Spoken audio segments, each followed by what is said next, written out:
What's up, brother? This is Clinton Fauché, and I'm Albert Chavez. And this is Front Porch Chronicles. And today we have a special guest on. We're on the same page, definitely. Tristan Connelly, straight out of Canada. Thank you so much for taking the time out of your day to come on here with us. We truly appreciate it and kind of all you've done. Yeah, no worries. Happy to be here and, happy to chat after, our little talk already. I'm excited to have a conversation. No doubt, brother. Appreciate you. Yeah, you mentioned you just got out of sparring and then dealing with the family life and stuff like that. So I was curious, I know you've been fighting for so long, but when did you know that you really wanted to become a fighter? And did you always do martial arts growing up? No, I always wanted to do martial arts, like Ninja Turtles, Power Rangers. It was like, oh, that's all I wanted. But my mom was like, no, I don't want you to do it, right? And so I wanted to go into karate and all this. And it's like, I think it's kind of, there's good and bad to that. Because we know that if we have kids go really hard and stuff when they're young, they kind of get burnt out. So when I did finally go, I think I was 19 or 20 years old, just went to a jiu-jitsu club. I knew nothing about jiu-jitsu. I didn't know what grappling was. All I knew was I didn't even know what MMA was a sport. UFC, it was still UFC was only pay-per-view, and it was human cockfighting that everyone assumed. Exactly. Yeah. No, so I walked into a gym one day. I was like, this just makes sense. I never knew what I wanted to do, and within one class of getting my ass kicked, I'm like, this is what I want to do for the rest of my life. Jiu-jitsu is like that. Yeah, that's what it is. So coming up, did you play any sports coming up? Yeah, lots of sports. I played hockey. I did a bit of, everything. I played hockey for a while, but it was really small. And then when it got into hitting, I was a late bloomer. And honestly, the only concussion that I've ever knowingly had was in hockey. And at the time they didn't know, because I was skating up I remember it so vividly. I was skating up the ice and I had the puck, and this, I'm a child, and this man essentially that shoulders my head into the boards, and I felt my brain shake. I felt that the tunnel vision and just the ringing in my ears, but I didn't go down. I didn't even lose the puck, and I just went, can't let the team down. Can't let the team down. I just left the puck, and I was on the opposite side, and I skated all the way across. And it was I couldn't hear, and it was slow motion, and they opened the gate in confusion because I would have been on a breakaway. Yeah. And I just as soon as I got into the into the bench, I just passed out of my face. Oh, jeez. And I woke up at everyone's feet, and they're like, "Well, you didn't go down on the ice, so we don't know if you have a concussion." And I'm like, yeah, that's called being out on your feet, and that's what it's really scary. Do. Well, yeah, and back then they probably didn't even care about his concussion protocol as much as they do now. There's so much. There was no such thing. Yeah, there was just get back up. I was skateboarding later that night. So after you started jiu-jitsu, how long after that did you get kind of into MMA, or did you know hey, you know what, this is something that I want to do for a career?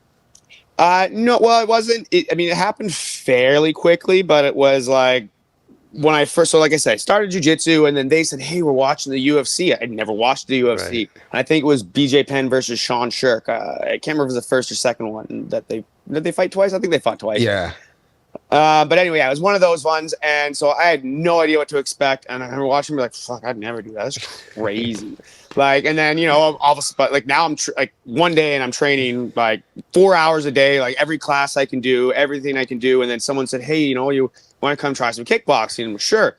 And I loved that right away, shockingly. And I was like, okay, now I'm doing this. And then it just kind of happened that my coach was putting on an event here, and the way the laws were around here, I'm from Victoria, which is on an island next to Vancouver. You catch a ferry outside of Vancouver.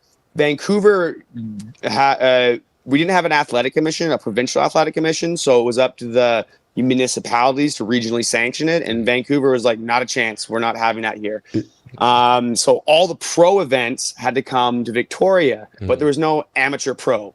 So it was kind of they did this pro event in Victoria. My coach, hey, do you want a pro fight? I was like, sure. I won. And escalated quickly. Yeah, and I didn't tell my parents or anything. I won the first minute and a half. I choked the guy out. And then later, someone sent the video to my parents. They're like, you cage fighting? And I'm like, I guess so. And yeah, off the races. So were they really support? I'm always curious with fighters growing up, like, because everyone has a different backstory, right? Was it hard telling your parents that? I mean, obviously they found out on their own, right? But were they pretty disappointed? Right? Yeah. With the No, I mean, it was kind of an in between. My parents are very supportive, like they're, and they understand that. And of course, there's fear and concern.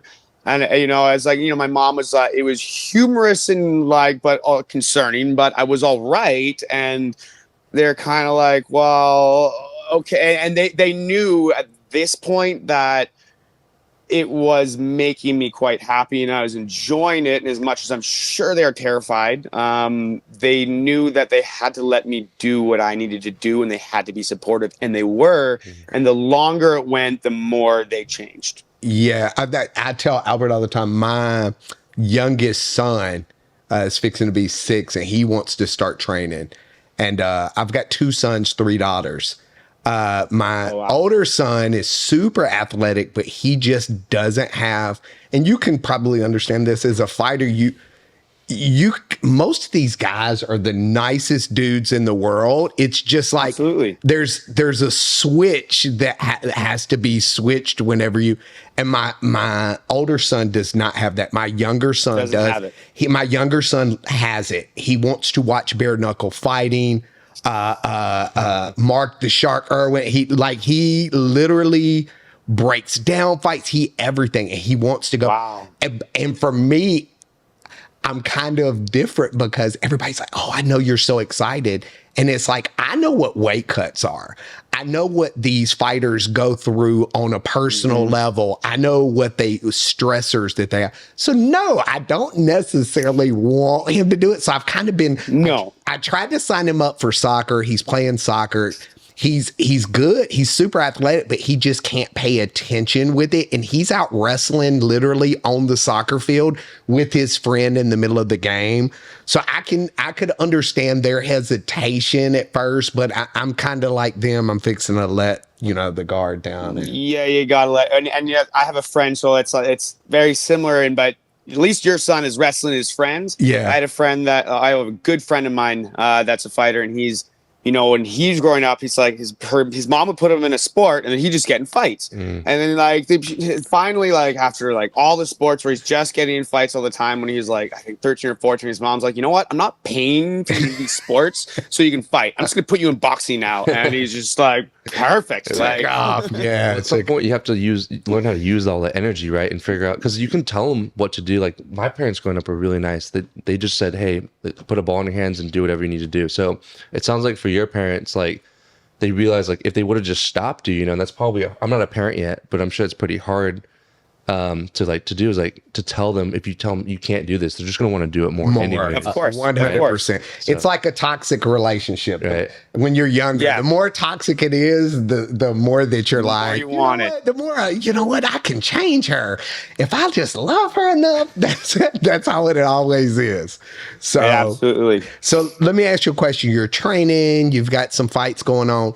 What is going through your head when the UFC calls you and says, hey, dream come true, Right. Dream come true, right? And especially my situation, which was, a little bit definitely not the normal approach, because like I say, I didn't have a lot of experience and not any amateur experience, and I didn't get fed anything. If you look at I think I fought one person with a losing record, and it's when I had a losing record, and I fought the guy at 185 because he would miss weight by several weight classes, and I was like, all right, fine. So I was 5-5 as a pro, suicide, 30 years old. And I went and worked on the rigs for a year to pay off a bunch of my debts, my student loans. And then I came back, and they lay you off in the spring when the ground gets soft, and so you go on EI for a little bit. And so, okay, I'm just gonna get back to training, whatever. And I'm like, okay, I'll take a fight. And they offered me a fight against a guy that I'm actually now owns a gym, and I teach for a class for him once a week. And I retired him, but he was a black belt. I was a purple belt. He had 25, 30 fights. I had 10 fights. It's the only one on Tapology where they vote, and 150 people voted. 0 for me. 0%. 100% for him. And I teach, and I also separated my shoulder the week of the fight, like I barely lifted. I injected lidocaine into it in the back, and then I was like, okay, it's weak, but like, all right, let's try warming up. I tried to pummel. I was like, nope, I can fight or I can warm up. I can't do both. Yeah. I went out. I threw one right hand. I was like, oh no! I just started chucking elbows, like land. I'm like, just great. And then from there, I went 9-1, and my only loss was to Shane Campbell, who just like, dude, the guy's, I don't know how he's not back in the UFC. Yeah, he's a monster. So good. Yeah, so good. We trained so much together now too, and he's really good. How was his 103rd or 102nd fight if you include his kickboxing fights? Jesus, yeah, crazy. That's a lot of hits. so going into the fight in Vancouver, when you got the call and you immediately said yes, of course. But what was going through your mind? What was everybody thinking? Like, what were you thinking? Like, so it was a bit of a crazy weekend because I don't know if you remember, but that was the weekend I think that they were in Abu Dhabi and Khabib and Conor fought, I think. Yeah. So when he pulled out, or when the visa issues became apparent, it was the Saturday, and that was the night of that fight. And they're in Abu Dhabi, and they're like, Jason House was like, hey, this guy's out. It's coming to Canada, but like, they really don't like you because even though I was ranked 1 at 55 and at 70 because I fought at 60, and that's how the rankings work. So I was 1 at 70 in Canada, 1 at 55. And so I was like, oh, I might get it. I'm 1 at 70. They're like, yeah, but they're looking at you. You fought at 45. This guy's fought at heavyweight. He's the biggest, like, welterweight, and he just knocked out a vet with like ridiculous fashion. They're like, I don't think they want you. They're scared you might actually die. And I'm like, I don't care. I want it. He's like, don't worry. I know you want it. I'm going for it. But like, I want you to be like real about your expectations. He's like, but I have all my medicals done. He's like, let's get all the paperwork. Who are your corners? What are your sizes? Like, blah, blah, blah, blah, blah. He's like, he got it all together. And then he's like, hopefully find out tomorrow. Next day, Sean and Dane and them are like, we're flying back. We don't want to deal with it. We'll deal with it tomorrow. And then Monday rolls by, and they're like, they're going to go into a meeting at lunch, and we should know after. And then 8 o'clock at night, we haven't heard anything. And then I get a call. I'm actually in the middle teaching a class, and the whole class knows that I'm waiting for this phone call. Yeah. And so the phone call rings, and everyone's silent. And then Jason calls me. He's like, they want to know if you've ever fought at 170 before. And I'm like, well, I fought a fat guy at 185 once. And then he's like, he's like, all right, I'll call you back. Click. And I'm like, and everyone's looking at me. I'm like, no answer. And then half an hour later, I get a call. He's like, we got it. And it was just, we stopped the class. We were just all running around screaming. And our gym is like a space in a bigger gym. So like they just hear people screaming, running around, cheering. And they're like, what the fuck is going on there? What is going on? So yeah. Okay. I was gonna say, how do you prepare for something in 3 days? Because you always see fighters taking these it was short notice fight, and then you're going in your UFC debut. Like, what? Obviously, you have all this adrenaline going through, but how do you just go like and flip the switch? Were you already preparing for something like that just in case? It's never been. Well, I never stop training. Right. Like I say, it's what I want. If I don't train, like I'll get depressed. It's what I need to do. So like I'm always in shape, but there was I fought 5 weeks before, and I had a 5-round war against a guy named Dwan Owens that he told me after the fight, he's like, this was my best camp. This is the best I've ever been. Like, he had a bit of a shaky record, but a lot of fights and beat good guys. He's like, sometimes I don't train, sometimes I do. He's like, this was like the best fight I ever had. I finished him in the 5th round by TKO. And it was like I had like cuts across my face here. I was stitched up everywhere. And of course, after the fight, you go out and let loose a little bit. Yeah, exactly. So I knew the UFC was coming, so I was being somewhat careful. But I couldn't do a lot of training other than just like hitting pads and stuff because of all the cuts. And then so when the cuts were healed or whatever, I had a little bit of time training but I'm always in shape, and cardio is kind of my strong point. So I wasn't too worried, but I didn't really think I would get anything. So I was looking at the Kyle Propolek Austin Hubbard fight. It was really the only fight that I thought I had a chance with, because the only other lightweight fight was Gagey and Cerrone. I'm like, well, that's not happening. Yeah. So I'm like hoping for that, and so I'm trying to stay like close enough to make 55, like with my weight. And then we get this call. I'm like, I mean, I still have to cut to 70. Like I typically would walk around. I'd walk around about 175, 180.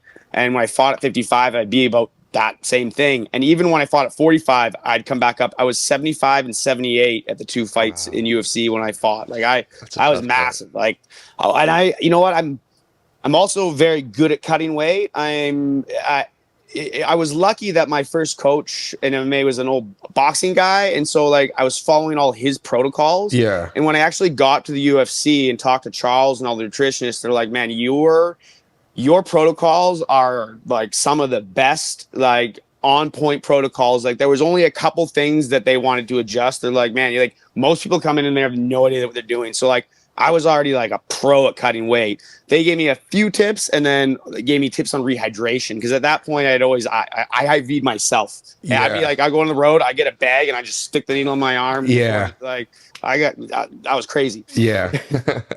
Coming off of that fight, what was your thought process? Cause I mean, Pereira was like you said, he was a beast, absolute stud, and you like rocked him. What was your thought process coming out of that? Like, were you like, okay, I made it? What were you know what? It was kind of funny that like to talk about the coming out, we kind of got to talk about the going in, which is kind of what like most people would have been like you say, like, oh my God. But like, that's not the way my brain works. For some lucky reason, I am not impressed by any of that. I don't care who is in front of me. I'm going to get in there and go. Before this, I went and I had a fight in, I fought a guy that was 8-0. I was being brought in. He was coming down from 170. I was getting brought in to get destroyed, the hometown guy. And then it was an also pretty short notice offer, but my wife's parents had already booked a family trip to Hawaii. And I'm like, well, so we're going to Hawaii. And I'm like, I want to take this fight. And I went down there and I like walked into Max Holloway's gym and I'm like, hey, can I train? And they're like, this was the week that Max was supposed to fight Khabib and they didn't let him because he couldn't make weight. Yeah. And so I walk in and it's just Max. Like, I didn't know who would be there. I walk in, it's just Max and one coach and they're looking at me because I just looked at their schedule and they have their team train. I'm like, hey guys, like I sent you an email. Like I'm a fighter. Like I took this fight. I need to train. So vacation already booked. I was really hoping I'd come train. And they just kind of like, they're like, yeah, I remember the email. They're like, oh, okay. They're like, and then they're like, we don't want to say don't go hard, but like everyone's different levels, and they're just worried that I was gonna be a dickhead and beat everyone up. But I'm like, hey guys, like I'm a brown belt at the time. I was a brown belt. I'm like, I own a gym. I totally get it. Like I'm here to train, and they put me with like a green guy right away, and like it's obvious I was helping him out. Yeah, and I was just helping him out, right? And giving him a little, like going his speed, and they're like, okay. And then one of the better guys like, okay, come train at spar with me. And we kind of went at it, but had a really good round. And then Max sees this. He said, okay, come over here. And right with me and Matt right away, like came out and Max, I remember he hit me with one on the chin. That was like, oh, like that was pretty accurate. And the rest that I took for just a moment and like the 5, 6, 7 shots that just, and but wow. So I, threw a punch back and it was just on. And like, we just went on it all around. And then at the end, I was like, I cannot believe how exhausted I was. I'm like, how is that pace possible? Like, I'm a pacer, and this is just insane. And he's like, all right. Let's do another round. I'm like, oh my God. But yeah, so like, even that, as much as that was the most starstruck in a moment that I've been in, and I still handled myself quite well. I definitely didn't win, but like, I did pretty good. Yeah.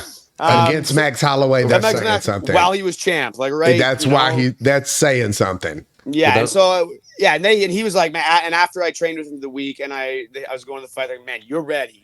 And then I went and I got this upset and won and carried forth. But flash forward to the fight with Pereira. So in my realization, like I'm looking at this guy and I'm like, as soon as I saw who it was, and went back and he like the cage flip from Road FC, and I'm like, oh, I know who this guy is, and I'm like, bro, this guy is gonna like think I am an easy target, and he's gonna be an idiot. And like, sure, maybe he catches me with something, but I'm pretty I've never been hurt by a single punch in my life. I've never been dropped by a punch. I've never been knocked out. I'm like, he's gonna have a hard time if he unloads the If kitchen that's the sink. game plan, yeah. Yeah, and he's gonna unload the kitchen sink.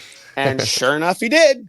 And I wasn't surprised. I actually didn't know I won because the first 2 rounds in your head when the fight, you're like, I don't know how the judges are scoring. And it wasn't until I heard, if you look at my face when they're announcing, there's 2 judges gave me a 10-8 round, or gave 10-8 round to the last round. And I'm kind of like doing the math in my head. I'm like, there's no way he got a 10-8 round. I'm like, so that has to be me. And so I was a little surprised that I'd won because I had also never been to a decision that I won. Every one of my wins I finished, and every time I was in decision, I would lose just because I'd be too accepting on my back. I'd take no damage, but I'd lose a positional fight, which is always carried forth into a problem as I have too much confidence in my jiu-jitsu. Like no one messes me up with ground and pound or anything in MMA. Like I'm really good at dealing with that, but that also means I was too comfortable being there and my ability to get up was not as good as it needed to be. And that's something I like since, leaving the UFC, I've put a lot of work into and I thought and understand a lot better. But like I say, going into that fight, I was kind of like, this is probably what's going to happen. I'm not surprised. And the only, obviously, you're always worried to fight at the beginning because it's someone you've never felt. And then every single time I've been hit, it's been like, oh, they're human. That's it. That's all they got. All right, let's go. And no different with him. He hit me and I was just like, oh, that's not going to do it. And that's why I just walked right in. And I have a theory, actually, if you look at cause he's doing so well, everyone that's fought him respects him. You can't respect a guy that's that fast and that athletic. He's going to get in and hit you and get out. But when I just ate his punch and stepped into his range, guys like that have no confidence in their defense when they're pushed. And so when you enter that range, he panics. He has no defense. And every hit was just like, bam, bam, bam. Like I hit him with a jab and he was going cross-eyed. And I was like, oh, this is great. And, I get a little too aggressive and swing some overhands, get taken down. And so story of my career. Story of everybody's career. Just shocked everyone. Yeah. So, but I mean, I and after I didn't really get it at the time. I didn't even know I would get fight of the night. And Jason House was like, well, Cowboy and Gagey hasn't happened yet. And that's, obviously there's going to be a banger. That's going to be a banger. But I would be very surprised if you don't get fight of the night. And I was like, I just didn't believe it, and then of course we're watching, and then from there they take me all over, interview here, ESPN here, and then they took me. Oh yeah, then John Cavagna wants to get a picture with you, and he wants to talk. Fucking cried. I'm walking by Cowboys, just bro, you actually came out here. Shit, we made it. Yeah, you made it, and I'm just like, I just fought. I'm a fighter. I fight.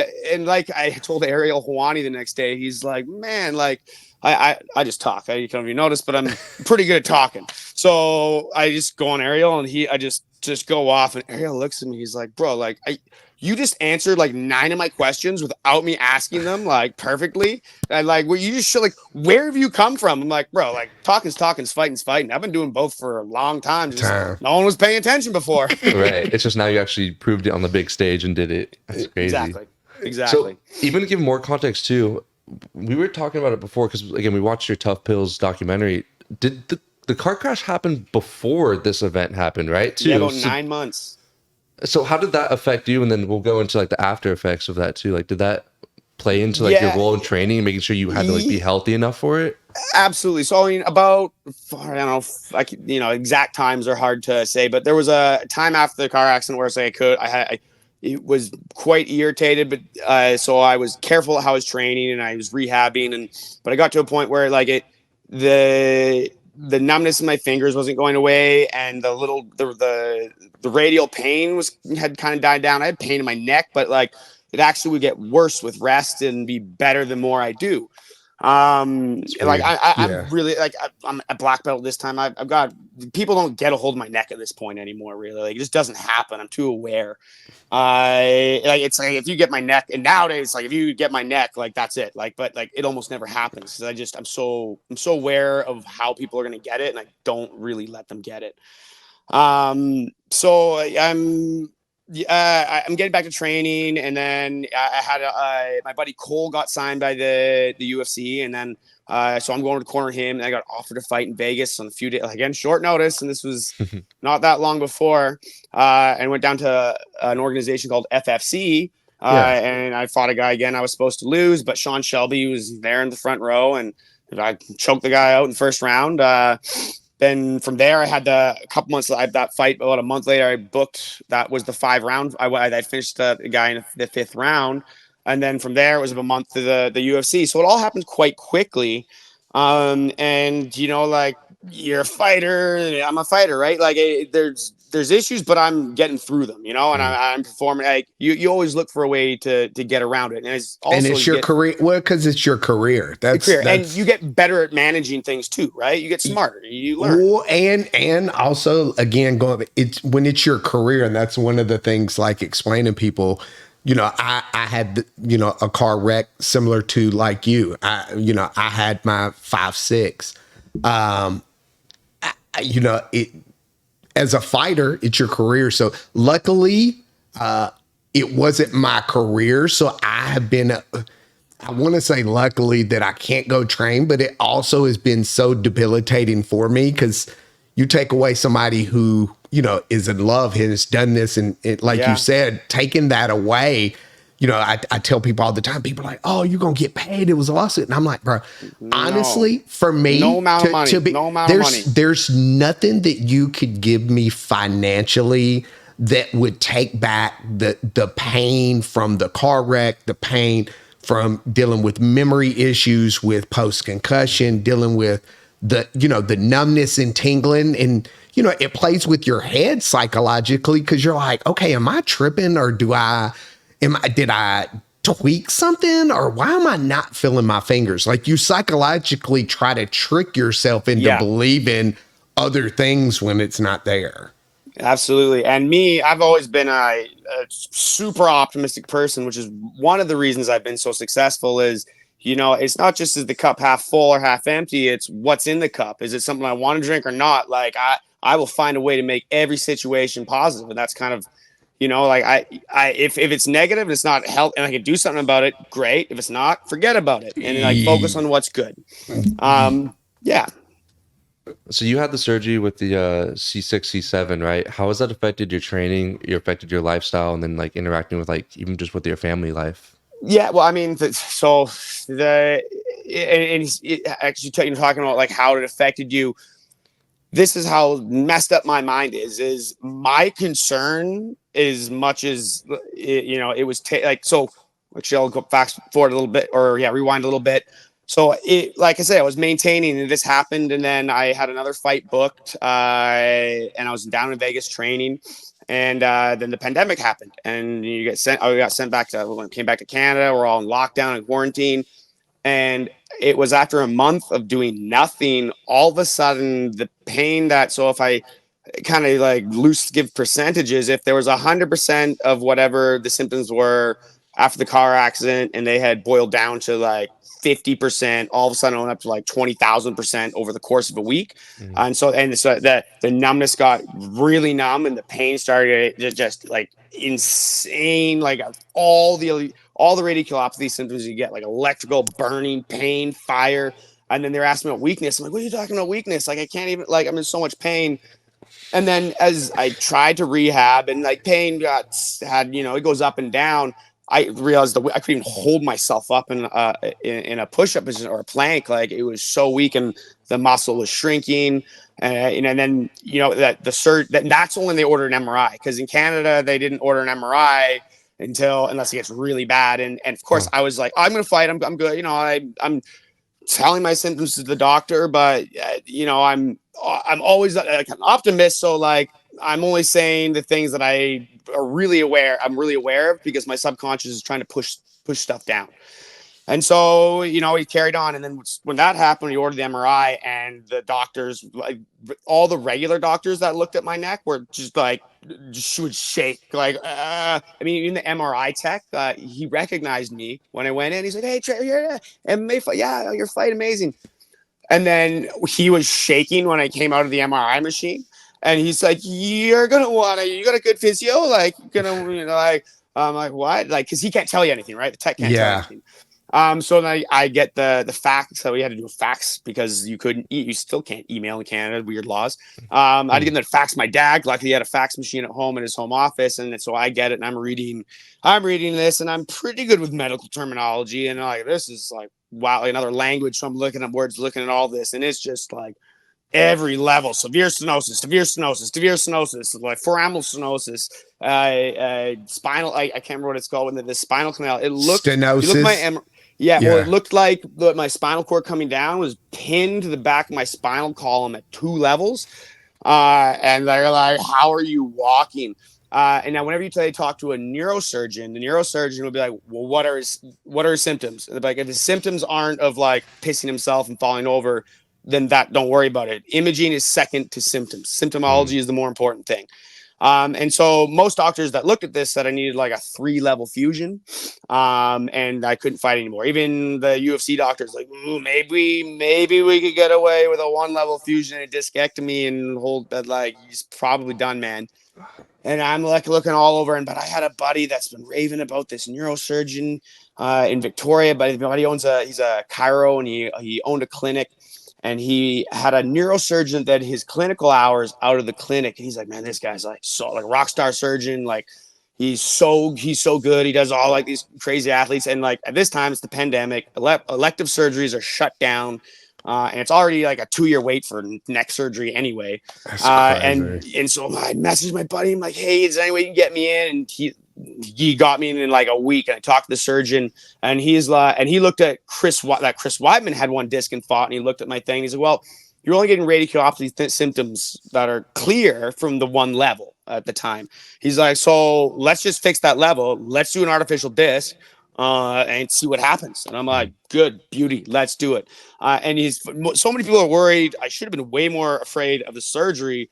All I was worried about was like, is this going to get like, I need to get back. Are you going to get back? Yeah. I was worried about dying thing. or paralysis. Like fighting. I was the exact same way. It's 100%. And that's because it's therapy. It's all of those things wrapped up in one. And again, it was your career. So it was the point of my career. Too, yes. You know, like I just building that made momentum. it. And it's like, and the time away from the sport is terrible. Crucial, yeah. We already get so few chances to compete, and even if I'm not competing, and then plus I'm not training, and so the whole time I'm rushing everything to try and just get back. And I'm older already, you know. I'm 38 now. Like I was already old too, so I feel like I'm in this giant rush, and I just needed to get back to it. And so, you know, first surgery happens, wake up.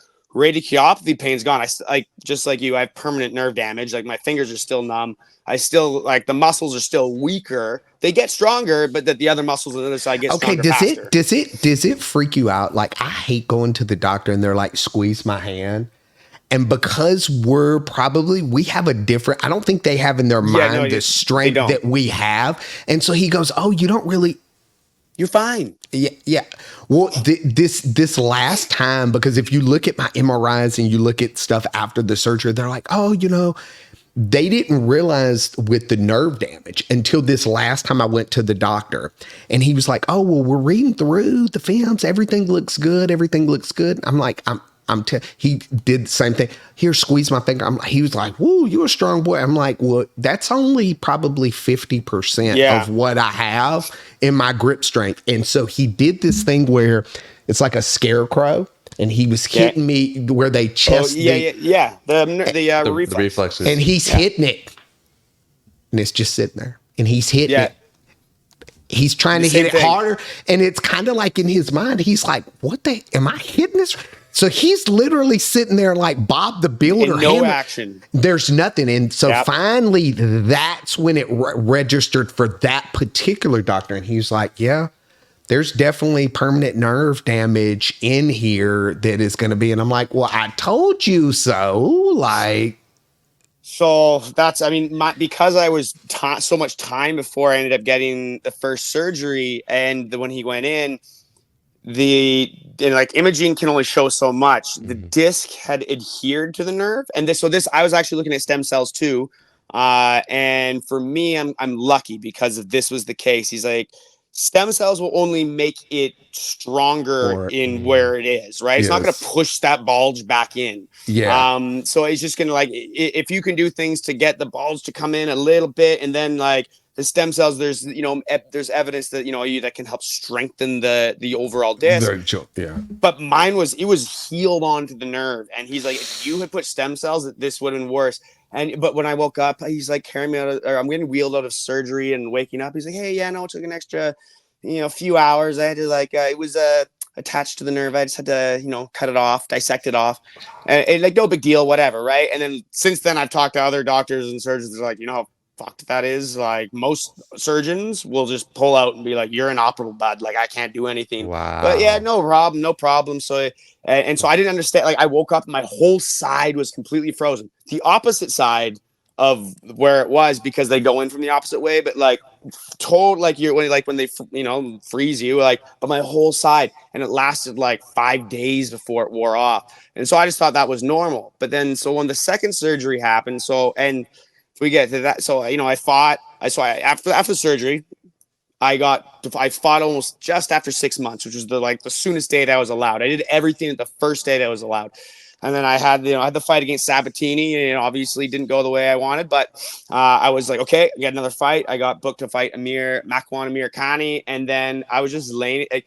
And I've always never had like neck pain go away, and it's really hard for them to distinguish neck pain from the imaging. They kind of need that radial pain to pinpoint. Yeah. And I woke up in the middle of the night, and I felt like a spider crawling down my other arm, because that was the C4-5. I did the 6. Yeah. Oh yeah, 5. The 6 was the first one, because it was my index and it's these two fingers on this side, my thumb on this side that's numb. Yeah. And I literally felt it crawling down and the pain coming in, and I was like, shit. So I got out of bed, and I go downstairs, and I'm naked because I don't want my wife to, I'm like, oh, what am I doing? And I'm pulling traction, because traction was the only thing that helped me really the first, I was on so many drugs and they almost did nothing. And like, traction was the same thing that helped me too.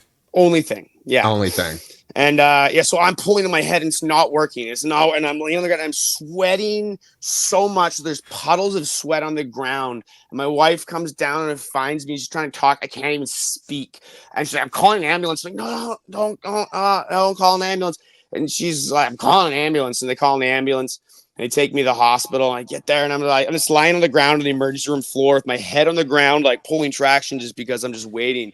And then the nurse comes in, and he's like, Tristan Connelly? And I'm like, yeah. I go in. He's like, hey, just want to say big fan, by the way. And I'm like, oh, yeah, thanks. He's like, what's going on? And I'm like, what's your pain? I'm like, 12 out of 10. Like, it's insane. He's like, oh, are you allowed to take narcotics in the UC? I'm like, yeah. I was like, okay, we'll make you comfortable. And he gives me like 5 bumps of Dilaudid before I even get any relief. Yeah. And even then I'm like, a little better. And at this time I knew right away this isn't getting better. And they just sent me in for a CT, and they're like, yep, the other disc that was looked like it should have been giving me symptoms had gotten a little bit worse, and it was that was 6, it. So I called the surgeon. Yeah. Oh, that was the 4-5, the second one. For the thumb one, whichever one that is. Yeah. I get confused between the vertebrae and the disc. It gets real confusing. Yeah. But so I call the surgeon right away. I have his phone number, and I message him, and I'm like, hey man, like, this is happening. He's like, okay, well, like, we're supposed to wait 6 weeks for efficacy, but like, do you think this is gonna get better? Because like, I gotta leave for 3 months, and the only time I get thin would be 5 weeks. And I'm like, dude, no, we're get this done now. And when he went in, he said this time, he's like, hadn't scarred on, but he said 10 millimeters, I believe, was just resting on the nerve. And he's like, it was like a sticker, and I peeled it off. And when I woke up from this one, there was no freezing. And I was like, why am I not frozen at all? And I realized I was so frozen the first time because he was snipping it off the nerve. And this time because we were faster to get that final bit, he could peel it off. But then and then at that point, man, like I just woke up and I stopped taking all the medication. I actually went through a withdrawal from the medication. And that was confusing because the withdrawal sent me a bunch of things, but it sent me into a depression. And I didn't recognize that because you if you haven't been in a depression, you don't like you have this idea of what you think it is, but it's not that at all. No. Like I think for pessimists maybe it is, but for an optimist it's different because you can't figure out like it transcends. What happens is it starts coming out in other ways, like insane irritability, like my wife would say something that would take me normally to a 1 to a 2, and I go to a 12, and like I'm not a violent person, not at all. Like as much as I'm a fighter, as a bouncer, I was the calmest guy. I never stopped. Like only would do things that I had to, and I do the minimum amount. Like I'm not a violent person. I just love fighting. And that's I think a lot of us are. Let me ask you this: at what point did you say to yourself, I can't do this anymore with fighting, with the pain, with dealing with everything? I never did. Still haven't. I've never said I can't. I've always said I will. But yeah, so then the depression. So the reason I find out, I call a doctor and I'm like, yeah, well, I'm pretty sure I'm going to a withdrawal, and I'm telling it all these things, and they give you the depression questionnaire. And so the depression questionnaire has nothing to do about kind of intensity. It's just about frequency. Yeah. And so when they ask the frequency, they're like, oh, yeah, you're severe depressed, like 30 out of 30, severe depressed. I'm like, well, that's weird. I don't feel like depressed. But the way that the irritability would send you into a rage, and then you feel guilty about the rage because it doesn't. It's a cycle. It's a cycle. And then you get into this, like, just, I don't want to live anymore. I don't want to be alive. And that can lead to suicide, leads to suicidality. And it's like, but you know that it's dumb. It doesn't make sense, but your subconscious is like yelling it at you. And the only way I can describe it is it's like the angel and the devil in this argument that is just exhausting because you're on the side of the angel, but the devil doesn't shut up. And so I had, go through that process while trying to recover, getting back to a fight. Super excited about the Elkins fight. And, it went the way it went. And, then a month later I get that cut notice. Like I'm so stressed now, and I get that, your cut notice, and then I'm like, oh, I got to do a fight. I got to get a fight to get back in here. And then that was where like the all camp, I was like, okay, I don't feel like doing this right now, but like I know I have to do it, and it felt like an obligation. And I'm like, I'll turn it on in the fight. When I get there, it'll be fine. I know how to fight. And fight night came, and I was like, I know I have an obligation. I'm not afraid of I'm going to go there and do that, but I just didn't feel like fighting. And I fought a guy that, wanted to be there and fight. And and I went in there and I played a jiu-jitsu match, and I think he hit me once, and I almost submitted him several times. But again, just kind of I accepted the position. Like even as I was going for guillotines and dumb, I'm like, this is a dumb move, don't do it. But I'm like, I didn't care. And after the fight, it was just like, bam, that's why I've done so well. I wanted to be here. I wanted to win. And that is the difference that was missing in that fight. And so that was like, okay, well, I got to take a step back and a break right now. I never put a period or an exclamation point on anything. I think that's silly, but it's just where I'm at right now is, being a father, getting more into coaching, and, finding myself. Well, I feel like that's the hard part that they don't talk about with being in the UFC, being an MMA fighter, being professional, is adding up all the stresses that you guys have to deal with. People. Yeah. The obvious one is the physicality of going into the octagon and actually dealing with it. But now you're hearing about all these injuries that are popping up, and along with the weight cut, along with the family life and all this other stuff that you're doing on the side, I feel like they don't get enough attention in showing what you guys really have to go through and dealing with all the other stresses that life brings. I don't think there's any other sport in the world to go through what we go through. Right. I mean, I'm being quite honest. And I mean, I know I don't want to take away from other sports. Every sport is crazy, but I mean, in combat sports more so, but MMA, just the level of variability within it compared to other sports makes it that much more complex. And people don't understand that there is not enough hours in the day to do what we need to do for MMA. There just isn't. You got sprinting. It's like, okay, well, I mean, there's very few variables. How hard can your leg hit the ground? How long is your stride length? How fast can you turn it over? That's all that matters. So like, it's pretty simple. But with fighting, it's like, well, what we consider an athlete, that explosive, like, person that, like, is that typical shredded, jacked athlete.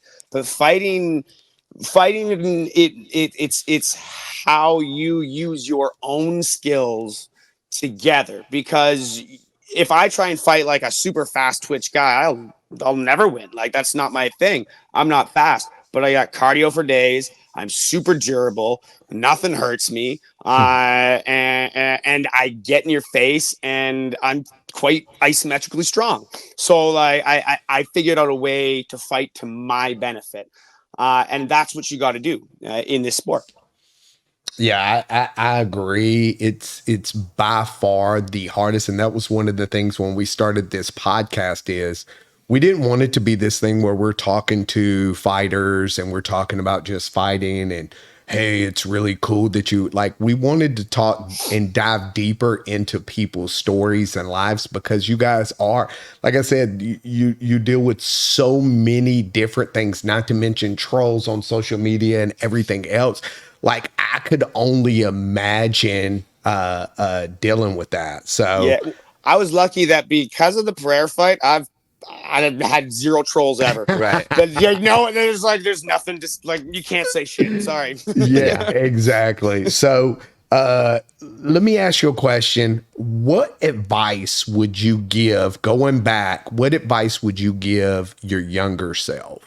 Oh, I would give my younger self the advice to spend way more time doing the high intensity training that I was doing, and spend way more time doing technical drilling, and learning how to spar lightly. Not that hard spar. Like, I hate this thing that, oh, you don't need to hard spar. You don't need to hard spar when you've had a whole bunch of fights and you've done it already. You don't. But Yeah. you also can't always hard spar. And that's something where you can when you learn to spar lightly, you can really grow, and you can really learn to try new things in comfort, where you can then take them into the hard sparring. And that's something that, I mean, all younger athletes have a hard time. I may see everyone wants to go, but it's learning that the body is a tool, and it needs calibration, and it And needs taken care of. yeah, and taken care of, and as well as, like, every time you train, you need warming up is about calibrating. It's not just about getting your body moving. It's about the proprioception and the awareness of your body moving. So you start slow, feel the muscle movements, feel your balance, do everything slow and smooth. Do it at the speed that you can do everything perfectly. If you can't do it perfectly, how the hell are you going to do it when someone's trying to take your head off when shit's real? You Yeah. got to be able to slow it down to the point where you can do it perfectly. And then as you get that, you speed it up, speed it up, speed it up, speed it up.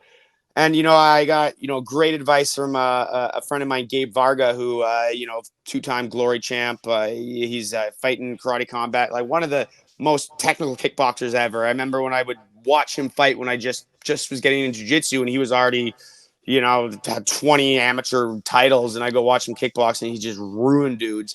But he's like a psychopath of commitment. Like, his whole life has been nothing like this, or nothing but fighting.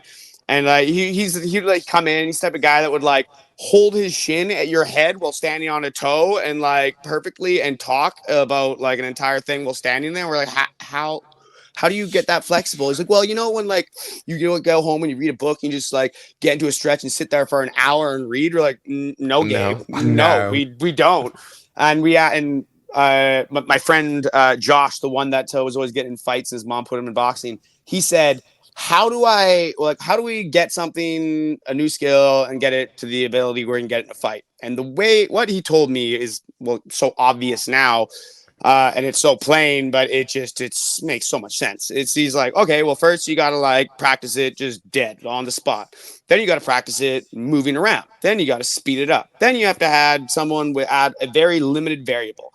Then you add another variable. Then you have limited sparring at light intensity. Then you have more. Then you try and bring it into your real sparring, your real light sparring. Then you bring it into your hard sparring, and from there you should be able to take it into a fight. I'm like, Jesus Christ, that's like, I mean, Simple. That's a obviously, lot of but, yeah. but he's like, that's how you do anything. He's like, well, how would I get this? And he's like, this is how I would do it. Like, and it's like, you could ask him anything and he'd be like, just logic his way through it.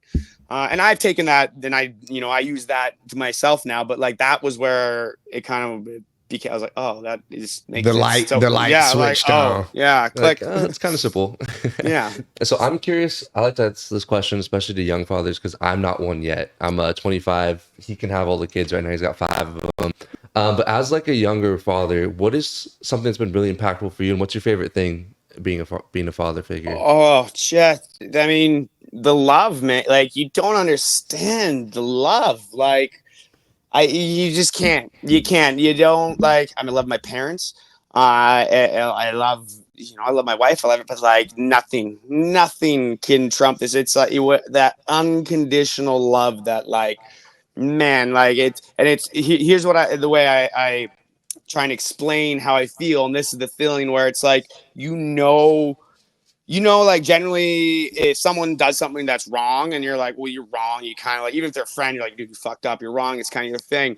But when it's your kid, you're like, oh, I don't give a fuck how wrong you are. I'll kill the whole world to make you smile. And like, I mean, you obviously have to manage that because you have to want to raise them to be happy, and you can't just give them everything. But it's like, you don't even care. You don't care if they're right or wrong. It doesn't matter. Like, if she's an evil, tiny, like, I will defend her to the death no matter what. And if you ever come near her, I will tear your head off. And like I said, I'm not a violent person, but I will tear your head off with a smile on my face. And that's how much I love her. And that love is just, nothing can replace it. Nothing. Absolutely nothing. That's you said it in a nutshell. There's absolutely nothing. Going back, they say, and this was something that was hard for me to understand. Everything happens for a reason. And so going back, looking at your accident and looking at how it affected your life, affected your career. And I can tell you're like me, you're not one to make excuses, but also being a realist, it does. Yeah. I mean, it's pretty, I hate to overuse the word trauma, but it's pretty traumatic because it affects you mentally, physically, emotionally. Everything happens for reasons. So let me ask you this. Absolutely. What's next for you? I know you talked about coaching. I know you talked about, teaching jiu-jitsu. What is it that you want to do next? That's that's the big question, and I don't have the full answer. I know some things. I know that martial arts is going to be a part of my life forever, and I always want to be able to stay in a position where I can train. So that means I want to be very careful about how I train, so I can continue to train. And so I'm getting much smarter about how I'm training. It's funny how you actually get way better when you do that. Yeah, exactly. Because you actually think about the details that you weren't thinking about. And you're not trying to destroy your body every time too. Exactly, because you can't. If I do that, I won't be able to do what I love. And so I know that, and I'm really, really enjoying coaching, because before I've always coached, but it was always a means to an end to fight. But now I'm actually taking, an interest in people and looking at them and what they're doing. And what I've really started, like, I wish I figured this out earlier. No, and this is something that martial arts still really does very poorly.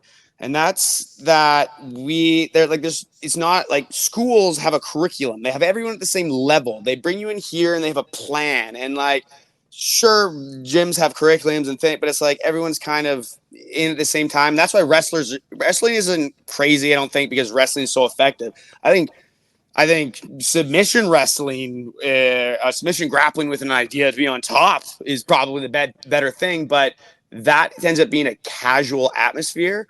Wrestlers, you have to show up, you have to make the team. You make a team, you have this protocol. It's just like a class court. It's so detailed, and that breeds killers. and that gives them, and it also puts a hierarchy of decision making in their head. MMA fighters and martial artists, I don't think for a large part, even at the highest level, at the highest level, most people are just really good at implementing what they're good at, and that's what makes them exceptional. Not that they're actually good at everything. And so what I've realized now is it's like we like collect these moves and we put them together and we try and put them together, but like if it like one system might not work with another system and everything's all over the place, and it's like you really need to have start with a basic system that connects to itself.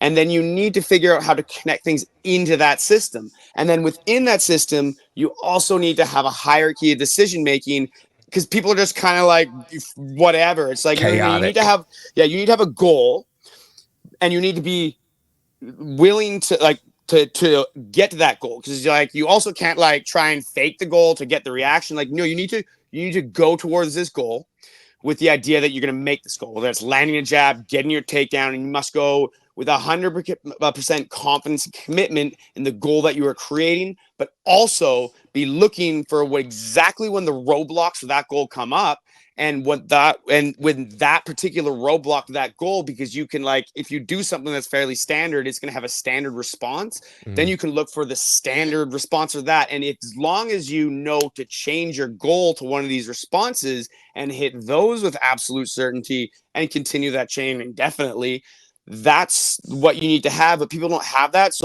they're hesitating and on a lot of things, and like there's a lot of room for improvement. And I actually think the next giant leap in MMA is going to be the ground and pound. I think it's super young still, because people are taking their grappling experience from grappling, which is all about control and either position or submission. There's no grappling arts really have a ground and pound system in them. No, like none of the traditional arts that have come forward. So it's always like striking, wrestling, jiu-jitsu, and now it's like One we're or the really other. starting. Yeah, then we started to see wall fighting started to become a thing, and that picked up big, and that's that's developed a lot. Then you started seeing the striking into wrestling, back to like that really went well. But I can tell you, when people get a takedown in MMA, they are still more worried about maintaining that control than they are about doing damage. And I don't care if you hold a guy for fucking 5 minutes and you hit him once. If you hold him for 10 seconds and you hit him twice, that's better for two reasons. You did more damage and you saved a lot of energy, or 3 reasons, and have time to do a shitload more damage. And this is not like, I get there can be some wiggle room on like how you're gonna judge like a submission attempt that's close. Like, okay, we can weigh that a bit, but like, damn it, we're not trying. This is fighting. This isn't self-defense. They're like, oh, you defended everything. Great, defense is its own reward. Like, the fighting is not about self-defense. Self-defense is biting and running. Get the fuck out of there. Yeah. Like, yeah. Well, and that's one thing that I have a problem with is, what are the judges? There's no clear. I talked to Albert. It's crazy right now. I'm big into UFC and the art, and I've always been. Albert's learning kind of on the fly with stuff from me because he wasn't kind of into it that much before, and he'll ask me, "Who do you think won?" And it's difficult because you don't know what the judges are looking at. Like, what is considered control to you? Me taking you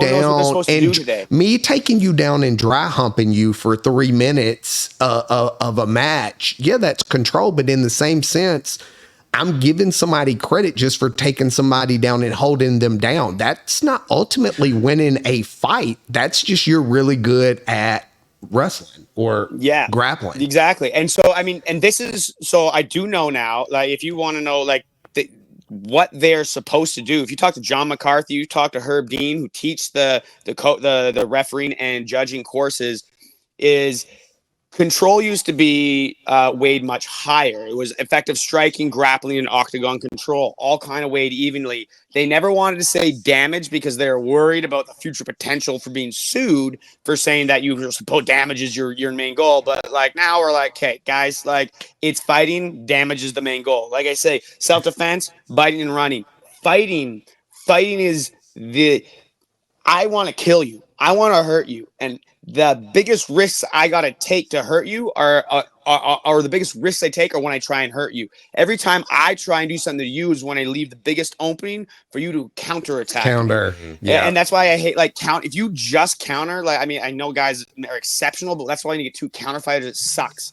Sure, you should be able to counterfight when someone is really bringing it to you, and you don't need to bring it to them if you can counterfight. But you can't sit if they back off. I'm sorry, if you sit back and wait, I don't like that. That's not fighting anymore. To be a fighter, if they back off, you got to be able to bring it to them, and that's scary. But that's why you have to be able to bring it you have to build a system that you can build maximum confidence that you can defend yourself while putting it on them. And that's what we're trying to get to. But the judges are just we're in that transitionary period where the judges are old school. Like some of them are going that way, but some of them are not. And so now the fighters don't know what they're supposed to do. And the fans definitely do not know what. No idea. I don't think anybody does. No. So I know we've had you on. We don't want to hold you too long. We got one final question, and this one's kind of deep, so I'm going to let you think about it for a second. This is kind of something we do for all the guys. If today was your last day, last breath, what is it that you would want Tristan Connelly to be remembered for and by? I really don't care about people I don't know. I really don't. I never got into this for any kind of fame or anything. I just did it because it just felt right and it's what I wanted to do. It's also why the crowd, I've never really cared about the crowd. They always like, oh, the crowd. Never notice, never pay attention to the crowd. I'm just having fun. So what I want to be remembered is that I helped a lot of people. I inspired, I helped, and hope that my family and my daughter are proud of me. Beautiful. Well, thank you so much. Yeah. Well, that's the thing is that's why I asked my question about fatherhood is because you see it in everything that you do. Everything you've talked about today has been revolving not around the fighting aspect, but what it's done for you. And I think that's something that I'm learning as a young man now is everything that you do is not just for doing it, but how it connects and aligns. And you even mentioned it with the way that you move, the way that you warm up. It's not actually doing it. It's how it all trickles into everything else in your life because it's way bigger than yourself.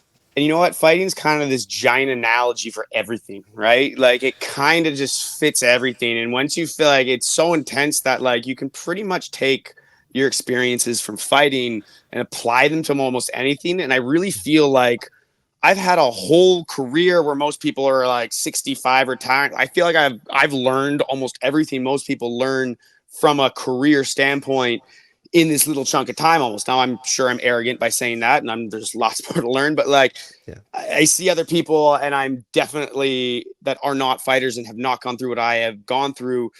I have a higher understanding of these things than them. And it's quite obvious when we start talking. I don't think it's arrogant at all. And I want to harp back on something that I asked you earlier when I said things happen for a reason. And I want to tell you something. You said you wanted your daughter and your family to be proud. I've known you for about an hour and you make me proud. Everything that you've been through and all of your trials and tribulations, and I say this because I watched the film and talking to you, everything that you've been through, the reason is you're setting an example for your family and for your daughter. And they will and are proud of you. I know, like I said, it's been 1 hour, but you've got a lifelong friend in me. So I want to thank you from the bottom of my heart for sharing with me. Our stories are very similar with the car wreck and all of that, but I think our hearts are also aligned a lot in the same way, because I always say the same thing. If you go back in the first episode where I said what I wanted to be remembered for, had nothing to do.